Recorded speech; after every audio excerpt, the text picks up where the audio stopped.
Hai, Assalamualaikum. Saya Zul dari Komponen NDIY Malaysia. Hari ini kita sambung lagi dengan projek untuk sistem kuasa solar bagi sistem ternakan ikan siakap secara aquaponik. Okey, dalam sistem aquaponik ini kita ada dua peralatan yang perlukan tenaga elektrik. Yang pertama adalah water pump, yang kedua adalah pump oksigen ataupun aerator. Dalam video yang lepas saya dah tunjukkan cara untuk kita pasang solar panel dekat atas bumbung. Kita gunakan railing aluminium yang khas untuk mounting solar panel. Kita gunakan air bracket, kita gunakan mid clamp, kita gunakan end clamp. Dan untuk video tu tuan-tuan boleh tengok link video kat atas ni. Jadi hari ni kita akan sambung lagi dan hari ni kita akan buat sambungan kepada solar charge controller. Selain pada tu, untuk kita punya water pump ni saya cuma nak onkan daripada pukul 8 pagi sampai pukul 7 petang. Jadi untuk water pump ni kita akan buat juga sambungan kepada DC timer supaya secara automatik pump ni akan hidup pada pukul 8 pagi dan pump akan mati pada pukul 7 petang. Dan dalam video juga saya akan tunjukkan macam mana cara untuk tuan-tuan pasangkan timer tersebut. Sebenarnya hari tu selepas saya dah pasangkan solar panel ke atas bumbung, saya set up sistem sementara ni bagi tujuan untuk saya test solar charge controller dan juga DC timer ni. Dan berdasarkan test tu saya dapati solar charge controller dan DC timer ni berfungsi dengan baik, terutama solar charge controller ni.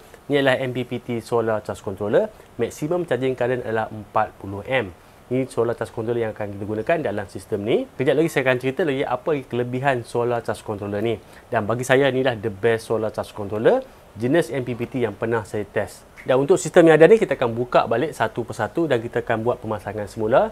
Lagipun kita ada lagi peralatan tambahan yang kita akan pasang. Kita akan pasangkan fuse block dan saya akan kemaskan balik semua wiring-wiring ni. Tapi jangan risau, saya akan buka balik semua, saya akan tunjukkan satu persatu. Saya akan tunjukkan juga macam mana untuk kita set up Bluetooth connection antara kita punya solar charge controller dengan handphone. Bila dah ada connection ni, kita dah install app, bolehlah kita tengok state of charge, kita boleh tengok berapa watt yang kita dapat daripada solar panel dan kita boleh tengok juga berapa watt yang kita dah draw daripada bateri. Kita mulakan dulu dengan solar charge controller. Inilah MPPT solar charge controller. Maximum charging current 40A dan dengan solar charge controller ni kita boleh buat dua sistem. Satu sistem 12 volt ataupun sistem 24 volt. Dan sistem 12 volt ataupun 24 tu adalah sistem voltage merujuk kepada voltage bateri yang kita gunakan dalam sistem kuasa solar. Dan untuk sistem yang kita nak set up ni kita akan set up sistem 12 volt memandangkan kita punya kedua-dua pump tu adalah pump 12 volt. Dan untuk sistem yang kita nak buat ni kita tak perlukan inverter memandangkan semua load ataupun semua peralatan elektrik yang kita nak onkan dengan sistem kuasa solar ni adalah peralatan DC. Jadi kita tak perlukan inverter. Tapi kalau tuan-tuan nak onkan peralatan AC yang menggunakan 240 volt, tuan-tuan perlukan inverter untuk invert daripada 12 volt DC kepada 240 volt AC. Untuk sambungan kita ada 3 terminal untuk input dan juga output. Yang ni adalah sambungan kepada solar panel, yang tengah ni adalah sambungan kepada bateri dan yang hujung sebelah sini adalah sambungan kepada load. Untuk solar charge controller ni maximum charging current adalah 40A, tapi maximum discharge hanyalah 30A. Tapi itu pun adalah lebih daripada cukup sebab kedua-dua pump tu akan draw antara 5 hingga 6A saja. Dan untuk solar panel, maksimum input voltage adalah 100 volt. Dan untuk sambungan bateri sama ada sistem 12 volt ataupun sistem 24 volt. Terminal pun dia ada label, dia ada nombor yang mana satu kita nak pasang dulu. Tengok ni nombor 1 adalah negatif bateri, nombor 2 adalah positif bateri, nombor 3 adalah negatif solar panel dan nombor 4 adalah positif solar panel. Untuk load pula, nombor 5 adalah negatif kepada load dan nombor 6 adalah positif kepada load. Dan antara bateri dan juga solar panel ni, tuan-tuan kena pastikan sambungan pertama yang tuan-tuan buat mestilah sambungan ke bateri dahulu, kemudian barulah sambung kepada solar panel. Ini penting sebab ada setengah solar charge controller tak ada masalah kalau kita sambungkan solar panel dulu. Tapi ada setengah solar charge controller, kalau kita tak sambungkan bateri, kemudian kita terus sambungkan solar panel, solar charge controller akan rosak. Sebab itulah the best practice, pastikan sambung kepada bateri dulu, bagi solar charge controller ni hidup dulu, baru kita sambungkan kepada solar panel. Untuk sambungan ni, tuan-tuan boleh buat sambungan terus kepada solar charge controller. Tapi cara saya buat pemasangan ada sedikit kelainan. Okey, kebiasaannya untuk pemasangan saya tak akan sambungkan terus kabel kepada solar charge controller, tapi saya akan gunakan breaker dulu. Ini adalah DC breaker. Dan daripada tutorial sebelum ni ramai yang tanya boleh ke tak kita gantikan AC breaker untuk gantikan DC breaker ni, dan jawapannya memang tak boleh. AC breaker untuk peralatan AC dan DC breaker adalah untuk peralatan DC ataupun kabel DC. Dan untuk ni saya gunakan dua DC breaker, satu untuk sambungan ke solar panel dan lagi satu adalah untuk sambungan bateri. Dan yang ni breaker ni adalah breaker 40A, memandangkan kabel yang saya akan guna adalah kabel 8 AWG dan maksimum current yang boleh lalu dekat kabel ni adalah 60A. Jadi tujuan kita pasangkan breaker, kita pasangkan fuse adalah untuk protect kabel dan bukannya untuk protect peralatan. Jadi kalau current yang lalu daripada kabel ni lebih pada 40A, breaker ni akan jatuh. Itulah fungsi utama breaker. Dan lagi satu, fungsi breaker ni kita digunakan juga sebagai switch untuk kita putuskan ataupun kita buat sambungan antara bateri dan juga solar panel. Bagi contoh, kalau saya nak buat maintenance, saya boleh turunkan breaker ni untuk putuskan sambungan. Kita pasangkan dulu jumper kabel antara solar charge controller dan juga DC breaker. Untuk dapatkan peralatan yang saya gunakan dalam video ni, tuan-tuan boleh tengok link dekat bawah, dekat video description. Dekat situ saya sediakan link untuk tuan-tuan buat pembelian. Okey, ini sambungan yang kita buat setakat ni. Kita ada dua breaker. Ini satu breaker untuk solar panel dan lagi satu breaker untuk bateri. Dan untuk jumper kabel ni saya gunakan kabel 8 AWG. Maksimum current adalah 60A. Dan sebenarnya untuk sambungan kepada breaker solar panel ni, kita boleh gunakan kabel yang kecil sikit, 10 AWG. Tapi saya saja nak seragamkan, kedua-duanya saya gunakan 8 AWG. Dan pastikan sambungan positif dengan positif dan negatif dengan negatif. Dan untuk DC breaker ni memang ada polariti, kena ikut betul-betul polariti yang dah label dekat breaker ni. Okey, kemudian untuk bahagian load. Untuk load pada solar charge controller, kita akan sambungkan kepada DC fuse block ni. Dekat fuse block ni kita ada 6 fuse, bermaksud kita boleh buat 6 sambungan kepada peralatan. Bagi contoh, kita boleh sambungkan dekat water pump, boleh sambungkan dekat pump oksigen ataupun lampu yang menggunakan 12 volt DC. Dan sambungan kita buat tu adalah selamat sebab melalui fuse. Jika berlaku litar pintas ataupun overcurrent, fuse ni akan terputus. Ni adalah salah satu ciri keselamatan yang penting. Kalau kita buat sistem kuasa solar dan kita running DC voltage, memang kena ada fuse block. Untuk bahagian load ni juga, pada kabel positif ni saya pasangkan lagi satu DC breaker 30A. Dan kabel yang saya gunakan ni juga kabel 8 AWG. Dan kita tahu daripada solar charge controller ni, maksimum yang kita boleh charge hanyalah 30A. Jadi saya gunakan breaker 30A.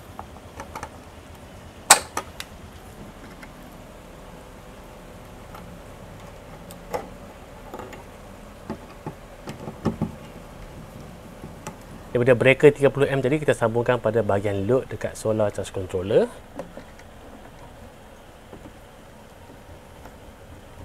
Kemudian kabel negatif untuk load, sambungan ke kita punya fuse block. Kita akan sambungkan dekat bahagian load dekat solar charge controller, dekat terminal negatif. Tapi nampak macam bersilang-silang sikit lah. Ini bergantung pada kreativiti tuan-tuan. Yang penting sambungan mestilah betul. Positif dengan positif dan negatif dengan negatif. Fuse block kita dah siap pasang dan breaker ni kita pastikan dalam keadaan off dulu.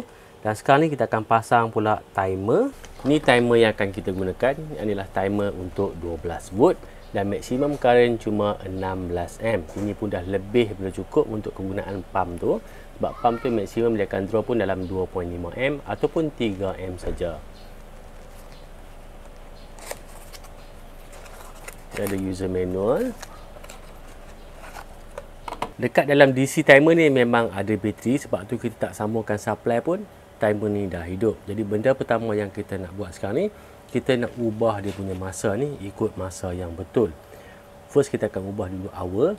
Kita tekan clock ni, kemudian kita tekan button hour. Sekarang ni pukul 11.50. 11, kemudian kita tekan lagi sekali. Clock minit kita ambil 50. Dan saat ni saya biarkan je lah. Sekarang ni kita dah setkan masa yang betul. Kemudian kita ubah hari. Hari ni hari Ahad. Saya akan tekan clock dan tekan button week. Kita pilih hari Ahad. Water pump ni saya nak onkan pada setiap hari. Saya nak onkan pada pukul 8 pagi dan saya nak off pada pukul 7 petang. Jadi kita akan programkan. Kita tekan button program. Program 1. Dan kita pilih hour. Pilih sampai pukul 8. Ni untuk on, kat sini dah tulis on. Kemudian kita tekan lagi sekali program. Ni untuk off. Off adalah pada pukul 7 petang. Ini gunakan sistem 24 jam. So pukul 7 petang adalah 19 hours. Ni untuk off. Itu saja yang kita perlukan. Jadi sekarang ni kalau dekat program, kita ada on pada pukul 8 pagi dan off pada pukul 7 petang. dan hari daripada Isnin sampai hari Ahad. Dan untuk sambungan kabel mudah saja. Kita ada 2 kabel yang masuk dan 2 kabel yang keluar. Ini input dan ini adalah output. Ini daripada kita punya power source ataupun kita akan sambungkan pada kita punya fuse block. Yang ini akan sambungkan kepada pump. Okey, untuk sambungan kabel kita akan gunakan speed connector. Dan sepatutnya untuk kabel yang kecil ni, kabel 16 gauge ni, kita kena gunakan konektor yang warna biru ataupun merah. Tapi masalahnya sebab dia tak boleh nak masuk dekat pin ni, jadi saya gunakan yang besar. Yang ni sebenarnya untuk kabel 10 AWG, tapi tak ada masalah. Kita lipatkan sikit kabel ni. Saya akan buatkan sama konektor ni dulu. Yang ni kita sambungkan pada bahagian input. Negatif pada negatif dan positif pada positif.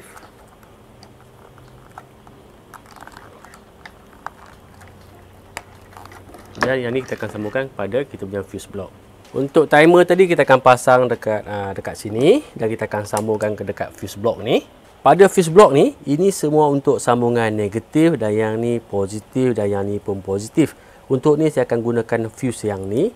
Fuse ni agak besar 15M, nanti kita akan tukar pada fuse yang kecil, mungkin kita tukar pada fuse 10M.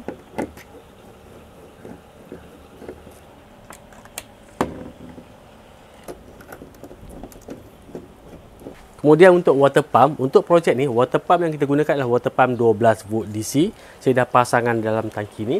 Dan untuk testing pasal water pump ni, tuan-tuan boleh tengok link video dekat atas ni. Dan untuk water pump ni dah pasang ni, saya dah panjangkan kabel dan saya dah pasangkan dengan speed connector. Jadi connector ni kita akan sambungkan pada kita punya timer ni. Kabel daripada water pump kita sambungkan pada timer ikut polariti juga, positif pada positif dan negatif kepada negatif.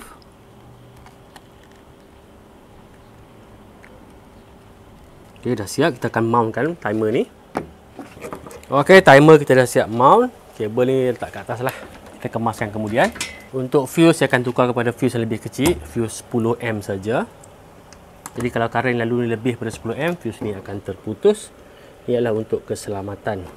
Kemudian kita pasangkan balik cover untuk fuse block ni. Setakat ni kita dah pasangkan solar charge controller, kita dah sediakan breaker, dan untuk bahagian load kita dah sambungkan lagi satu DC breaker, fuse block dan juga kita dah sambungkan kepada kita punya timer. Untuk bahagian ni semua dah siap. Cuma sekarang ni tinggal untuk kita sambungkan ke bateri dan juga sambungkan solar panel. Okey, seterusnya tentang bateri. Berdasarkan video sebelum ni kita dah buat kiraan, kita dah tentukan saiz bateri, saiz solar charge controller, saiz solar panel dan sebagainya. Dan berdasarkan kiraan tu, bateri yang kita perlukan adalah bateri 200 mAh dan kita akan gunakan bateri lithium iron phosphate. Ini contoh bateri lithium iron phosphate 200 mAh. Kita ada 4 biji. Satu biji ni 3.2 volt dan kita akan sambungkan secara siri untuk dapatkan sistem 12 volt. Tapi untuk hari ni saya takkan gunakan dulu bateri ni sebab masih ada peralatan yang belum sampai. Dan untuk hari ni kita akan gunakan bateri AGM untuk testing. Dan dalam next video untuk sistem kuasa solar, sistem aquaponik ni, saya akan tunjukkan cara macam mana kita nak jadikan bateri ni untuk sistem 12 volt. Dan sebenarnya video yang tuan-tuan tengok ni adalah bersiri. Dan sebelum ni pun kita dah ada video tentang projek yang kita nak buat ni. Dan selepas ni pun ada lagi sambungan. Untuk playlist penuh tentang tutorial ni, tuan-tuan boleh tengok link dekat atas ni. Ataupun saya akan letakkan link dekat video description untuk playlist tu. Dan untuk dapatkan semua peralatan yang saya gunakan dalam video ni, contohnya bateri, solar charge controller, breaker, fuse block, DC timer, tuan-tuan boleh tengok link dekat bawah dekat video description. Dekat situ saya letakkan link untuk tuan beli semua peralatan ni. Okey, untuk sambungan kepada bateri ni, memandangkan sistem ni current agak rendah, semuanya di bawah 40M, saya akan gunakan kabel 8 AWG. Tapi kalau tuan-tuan nak buat sambungan yang current lebih tinggi, tuan-tuan kena gunakan kabel yang lebih besar. Ini contoh kabel 6 AWG. Tapi untuk ni kita akan gunakan kabel 8 AWG saja. Dan untuk dapatkan kabel ni, tuan-tuan boleh tengok link dekat bawah dekat video description. Breaker dalam keadaan off dan kita akan sambungkan kepada bateri dengan menggunakan kabel 8 AWG ataupun 8 gauge. Kita sambungkan kabel negatif dulu.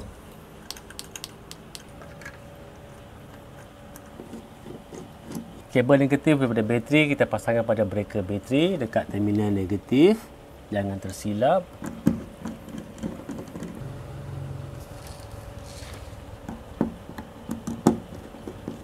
Kemudian kita pasangkan pada terminal positif bateri. Jangan risau dia takkan spark sebab breaker kita dalam keadaan off. Ok, Kita cek dulu, pastikan semua sambungan betul, positif pada positif dan negatif pada negatif. Baru kita naikkan breaker untuk bateri dan charge controller ni akan hidup. Untuk sambungan kepada solar panel, ni jumper cable. Sebelah sini ada MC4 connector. Yang sebelah sini kita akan sambungkan pada breaker untuk solar panel. Positif dengan positif dan negatif dengan negatif. Dan kabel ni saya akan ikatkan dengan kabel tie supaya tak mudah terjatuh ataupun tertanggal.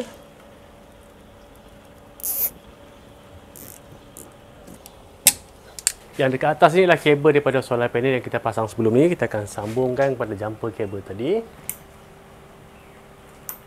Dah siap sambungan. Kemudian baru kita naikkan breaker untuk input solar panel.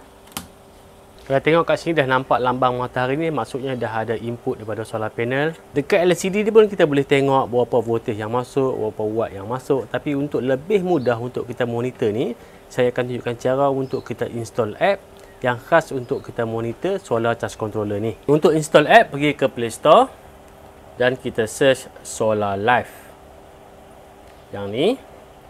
Kemudian klik untuk install. Dah siap install, klik open. Searching Bluetooth device Solar Life. Dan sekarang kita dah connected, kita dah boleh monitor kita punya solar charge controller tu daripada handphone ni. Dan connection ni menggunakan Bluetooth. Jadi jarak maksimum adalah di bawah 10 meter. Kat sini kita boleh nampak voltage daripada solar panel 81 volt. Dan power sekarang ni cuma 1.6 watt sebab sekarang ni memang cuaca tengah mendung. Dan dekat sini kita boleh tengok status bateri. Dan current yang masuk ke bateri sekarang ni cuma 0.1 amp. Dan banyak lagi function yang ada dalam app ni. Dan load pun kita boleh tengok. Tapi sekarang ni load kita dia tak ada draw current sebab pump dalam keadaan off. Untuk kita test function timer ni, saya akan ubah masa untuk on. Tadi kita set pada pukul 8, saya akan ubah pada pukul 1.50. Tekan program dan kita ubah masa kepada 13, 9 minit kepada 50. Pada pukul 1.50 nanti pump ni akan on. Clock. Lagi set balik pukul 1.50. Okay, kita tunggu. Kita onkan breaker. Okey, lagi 5 saat. Kita tengok. Okey, dah menyala. Dan kalau kita tengok pada pump pun hidup. Dan pada pukul 7 nanti dia akan mati. Okey, saya dah programkan balik timer ni untuk onkan pump pada pukul 8 pagi dan off pada pukul 7 petang. Jadi besoknya pukul 8 pagi, pump ni akan on dan akan mati pada pukul 7 petang. Dan untuk projek ni banyak lagi benda yang kita nak buat. Sebagai contoh untuk kita punya pump oksigen. Pump oksigen tu terlalu kuat, jadi saya nak cari cara untuk kurangkan kelajuan pump dan pada masa yang sama kita boleh jimatkan penggunaan tenaga elektrik. Dan untuk bateri pun ada lagi barang yang belum sampai. Saya akan tunjukkan cara untuk kita buat bateri lithium iron phosphate sistem 12 volt. Kemudian keseluruhan semua barang ni saya akan pasangkan dalam casing, metal casing. Ini hanyalah sementara saja dan peralatan ni memang tak boleh kena hujan, jadi semua ni saya akan bawa dekat bawah bumbung bawah sebelah sana. So nampaknya sampai setakat ini saja untuk video kali ni. Jangan lupa like dan subscribe YouTube channel Kuku Indonesia. Jumpa lagi. Assalamualaikum.